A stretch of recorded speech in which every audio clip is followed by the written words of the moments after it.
নমস্কার। পড়াশোনা করার সময় আজকে আমরা বিভূতিভূষণ বন্দ্যোপাধ্যায়ের একটি ছোট গল্প পড়ব।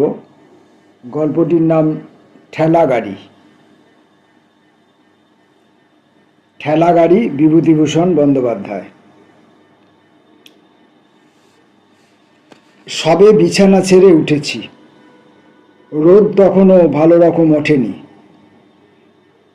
খিড়কি দড়ির যোগডুমুর গাছটার মাথায় গোটাকতক শালিক পাখিতে কিচমিচ ও ঝটাপটি বাঁধিয়েছে।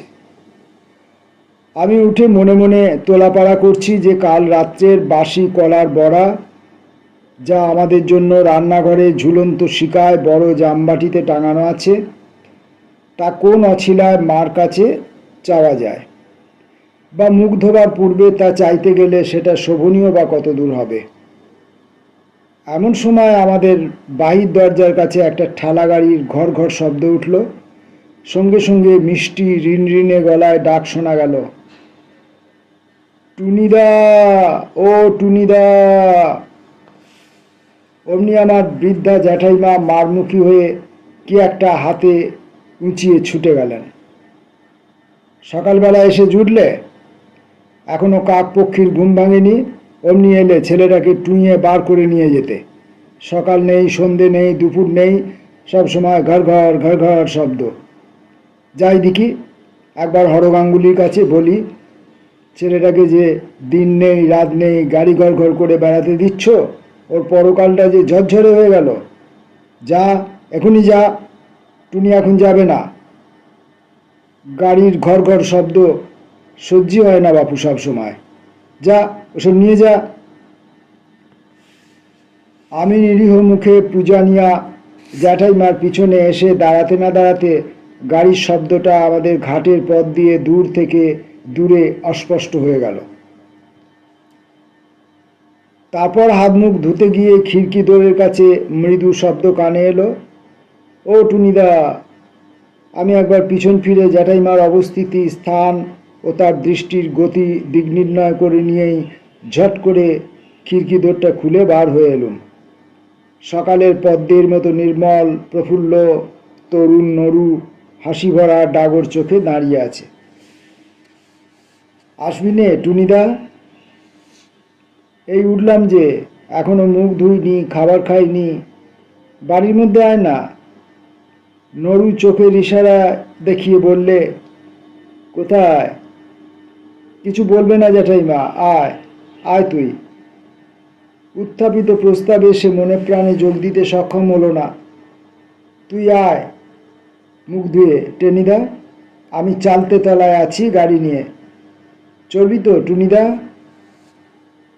দুজনে মিলে পাড়ায় বেরিয়ে গেলুম। তেঁতুলতলায় খেলার জায়গায় খুব ভিড়, মুকুজ্জে পাড়ার কোনো ছেলে আর বাকি নেই। নরু হাসি মুখে বললে, আয় পটুদা, নিতাইদা, আমি গাড়ি এনেছি, দেখ।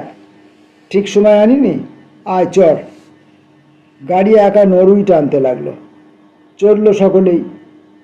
পটু বললে, দুপুরবেলা আমাদের বাড়ি যাবি নরু? নরু ঘাড় নেড়ে অসম্মতি জানালে। পটু বললে, যাস তুই। সেদিন যে একেবারে কাকার সামনে পড়েছিলি, তা কি আর হবে? নরু বললে, আমি আর যাচ্ছি না তোমাদের বাড়ি পটুদা। তোমার কাকা সেদিন একেবারে মারতে বললে রোজ রোজ গাড়ি ঠেলে বেড়ানো বার করছি। আমি না পারলে সেদিন মার খেতুম ঠিক, যদি এরপর গাড়ি কেড়ে রেখে দেয়।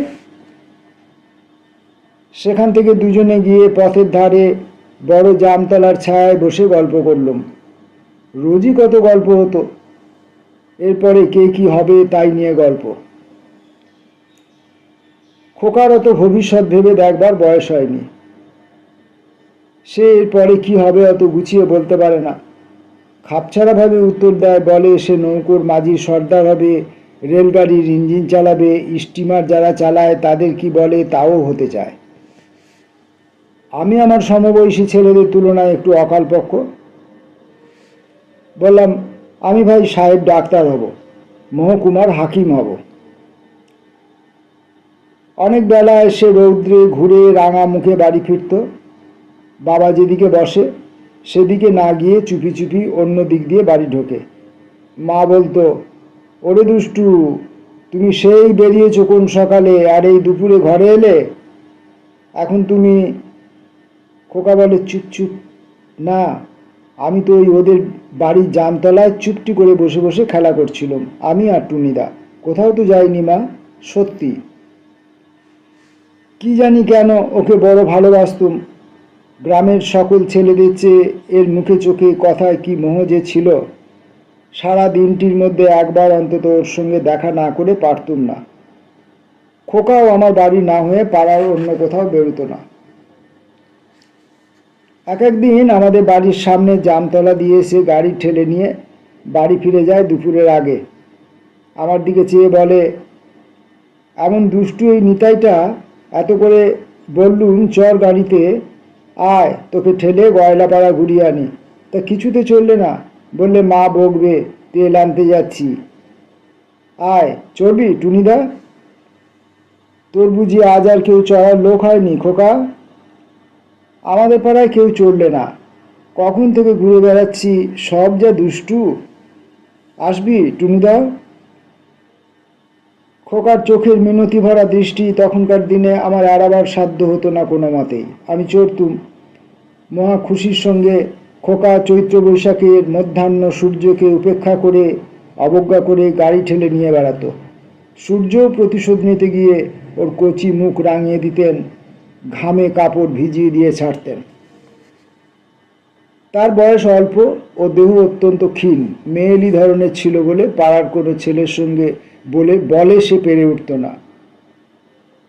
সকলের কাছে তাকে অবিচার সহ্য করতে হতো। দুর্বলের প্রতি সবলের অধিকার তার উপর নির্বিবাদে জারি করত সকলেই। সেদিনটা ছিল ভারী গরম, চৈত্র বৈশাখের দিন। গ্রামের পথের ধুলো তেতে আগুন হয়েছে। পঞ্চানন তলায় 12 আড়ির আসর সাজানো, বাঁশের মাচা বাঁধা, সবাই কাজে সকাল থেকে সন্ধে পর্যন্ত খাটছে। বড় পিটুলি গাছতলাটায় তার ঠেলা গাড়ির ঘর ঘর আওয়াজ উঠল। অনু বললে, ওই নরু আসছে। পিছনে পরম সঙ্গী কেরোসিনে ঠেলা গাড়িটা টেনে নরু হাজির। বাঁধা আসরের দিকে এসে আগুন দেখিয়ে বললে, যাত্রা কবে বসবে রে টুনিদা? সংবাদ সংগ্রহের পর সে সন্তোষের হাসি হাসল। আগুন দিয়ে গাড়িটার দিকে দেখিয়ে বললে, চড়বি পটুদা? পটু ঘাড় নেড়ে বললে, চড়ব। টানবে কে? খোকা খুব খুশি হয়ে বললে, কেন, আমি? আসন্ন আমোদের প্রত্যাশায় তার চোখ মুখ উজ্জ্বল হয়ে উঠেছে। পটু বলল, দূর, তুই বুঝি আমার টানতে পারিস? টান দেখি কেমন? হয় না, আর আমাকে হয় না। বসো না, টানতে কেমন পারি না দেখি। পটুর পালা শেষ হয়ে গেলে ক্রমে ক্রমে অনু, বরু, হরু উপস্থিত সব ছেলেই উঠল গাড়িতে। এদের মধ্যে বড় ছোট সব রকমই আছে। টানতে টানতে খোকা হয়রান হয়ে পড়লেও সে উৎসাহের সঙ্গে শেষ পর্যন্ত ঠিক টেনে নিয়ে বেড়ালো সকলকে। সকলের শেষ হয়ে গেল। সে হেসে সকলের মুখের দিকে চেয়ে বললে, আমায় এবার একটু টানো। সকলে মুখ চাওয়াচাই করে শুরু করলে। ভাবে বোঝা গেল তাকে কেউ টানতে রাজি নয়। তার প্রতি কৃপা করে তার গাড়িতে চড়ে তাকে দিয়ে টানিয়ে তাকে কৃতার্থ করা হয়েছে। এতে আবার তার পরকে দিয়ে টানাবার কোন দাবি আছে? সকলে মিলে এই ভাবটা দেখালে। বাহ, সকলকে চড়িয়ে দিলাম, আর আমার বেলায় বুঝি কেউ? আমার ইচ্ছে হলো তাকে গাড়িতে চড়িয়ে টানি, কিন্তু সমবয়সী ছেলেদের কাছে উপহাসের ভয়ই হোক বা তাদের বিরুদ্ধে দাঁড়াবার সাহস না থাকার দরুনই হোক, যেতে পারলুম না। সে গাড়ি টেনে নিয়ে চলে গেল। এদের মধ্যে পূর্বে কি পরামর্শ হয়েছিল আমার জানা নেই। গাড়িখানা খানিক দূরে যেতে না যেতেই দলের একজনের একটা বড় ঝামা ইট নিয়ে গাড়িতে ছুঁড়ে মেরে বসল। গাড়িখানার তলা অমনি মচমচ করে দেশলাইয়ের বাক্সের মতো ভেঙে গেল। খোকা পিছন ফিরে চেয়ে দেখে কেমন অবাক হয়ে গেল। পরে তাড়াতাড়ি গাড়ির ক্ষতির পরিমাণ নির্ণয় করার জন্য এসে গাড়ির অবস্থা দেখেই আর একবার বিস্ময়ের দৃষ্টিতে আমাদের দিকে চাইলে। তারপর সে চাইলে আমার দিকে।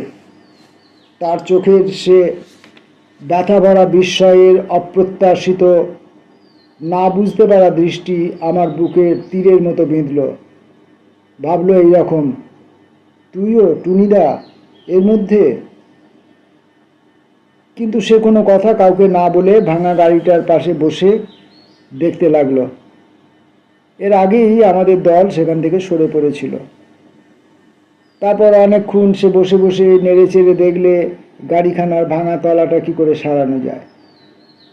পাশে একটা ছোট বাকস ফুলের গাছের সাদা ডালে থলো থলো বাকস ফুল দুলছিল। তারই পাশে গাব ভ্যারেন্ডার ঝোপের ধারে সে গাড়িখানা রেখে খানিক বসে পরে ঠেলে নিয়ে গেল। সারা রাত ভালো ঘুম হলো না। সকালে ওদের বাড়ি ছুটে গিয়ে যদি ভাব করে ফেলতুম তো বেশ হতো, কিন্তু কেমন বাঁধো বাঁধো ঠেকতে লাগলো। খোকা রোজ সকালে আসে, সেদিন এলো না। অভিমানে ভুল বুঝেছে। 2 দিন 3 দিন করে কেটে গেল সপ্তাহখানেক। অল্পদিন পরেই আমি বাড়ির সকলের সঙ্গে মামার বাড়ি চলে গেলুম ছোট মাসিমার বিয়েতে। ফিরতে হয়ে গেল 8-10 মাস। খোকাকে ফিরে এসে আর দেখিনি। আগের পৌষ মাসে সে হুপিং কাশিতে মারা গিয়েছে। ফেরবার দিন 10 পরে একদিন ওদের বাড়ি গিয়েছিলাম। খোকার মা উঠানে কুল রৌদ্রে দিয়েছিল, তখন তুলছে। আমার দেখে বললে, টুনি তোরা দেশে এলি? আমি কোনো কথা বলবার আগেই তার মা হাউ হাউ করে কেঁদে উঠল। তবুও এসেছিস তুই টুনি? আর কি কেউ আসবে এ বাড়িতে? খোকা যে আমার ফাঁকি দিয়ে চলে গিয়েছে রে। বস বস, বাতাবি নেবু পাকা ঘরে আছে, কেটে দেব। খাবি নুন দিয়ে? ওই পেকে পেকে থাকে, কেউ খায় না। খোকা কত খেত। খা না, বসে বসে খা। শরতের অপরাহ্ন, নির্মেঘ নীল আকাশের তলায় অবসন্ন বৈকালের রৌদ্রে ডানা মেলে কি পাখি উড়ে চলেছে। কার্নিস ভাঙা ছাদের ফাটলে কোথায় ঘুঘুর ডাক, উঠানের ছায়াস্নিগ্ধ বাতাস শুকনো কুলের গন্ধে ভরপুর।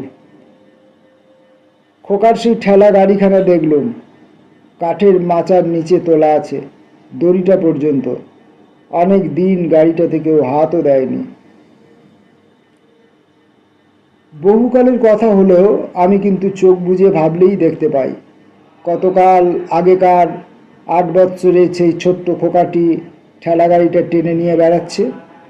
নির্জন দুপুর ঘুঘুর ডাকের মধ্যে বাড়ি থেকে বেরিয়ে পালেদের জামরুল বাগানের ছায়ায় আমাদের বড় মাদার গাছটার তলাকার পথ দিয়ে রাঙা মুখে আশা ও আনন্দ ভরা উজ্জ্বল চোখে সে তার কেরোসিন কাঠের গাড়িখানা টেনে টেনে নিয়ে আসছে। নারিকেল তলা বেয়ে, পুটুদের বড় দোফলা আম গাছটার তলা বেয়ে যেতে যেতে ক্রমে তার মূর্তি মাইতি পুকুরের মোড়ের পথে সুপারি গাছের সারির আড়ালে অদৃশ্য হয়ে যায়।